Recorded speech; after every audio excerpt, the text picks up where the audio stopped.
First at 5, a criminal case that's been dragging on for years is finally over. A Prichard funeral home director once facing felony allegations of mishandling bodies got off with misdemeanors. Fox 10's Brendan Kirby joining us now in the studio. And Brendan, walk us through how we got to a plea deal here. Cameron, Joseph Lee Bonner was arrested back in 2019, accused of operating an unauthorized cemetery. Originally facing a dozen counts of corpse abuse and other charges, he pleaded guilty to 3 misdemeanor counts of deceptive trade practices. Mobile County Sheriff's deputies put handcuffs on Joseph Lee Bonner in 2019, accusing him of improperly burying bodies at Heritage Memorial Gardens Cemetery, land not zoned for a cemetery. Some caskets were waterlogged and barely covered with dirt.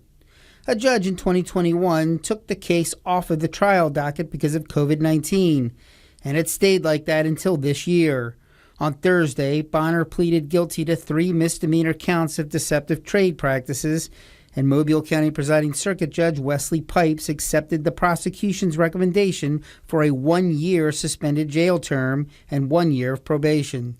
Mobile County Chief Assistant District Attorney Jennifer Sussman says prosecutors agreed to the deal after Bonner paid to have the bodies moved to a proper cemetery.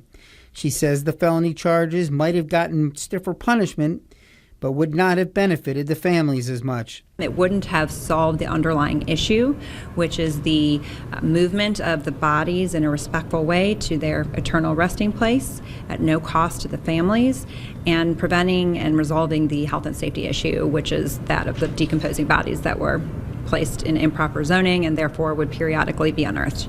Bonner didn't speak in court, but after his arrest in 2019, he was defiant, blaming the vault company and grave diggers. It's a sad day for all licensed funeral directors in the state of Alabama when law enforcement will hold a funeral director criminally liable because they allege that a vault company did not seal a vault and that they say a grave digger did not dig a grave low enough. Victims' families say this never should have happened.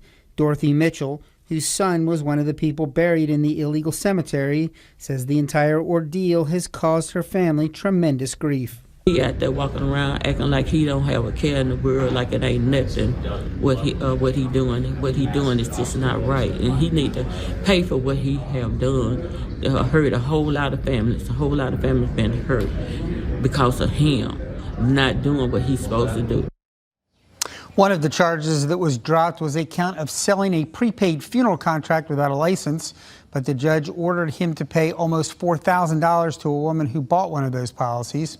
Charges remain pending against co-defendant Cedric McMillan, a convicted sex offender who was pastor at the church that owned the land where the illegal cemetery operated. Prosecutors say they intend to resolve those charges in a similar way to Bonner. Reporting live in the News Center, Brendan Kirby, Fox 10 News.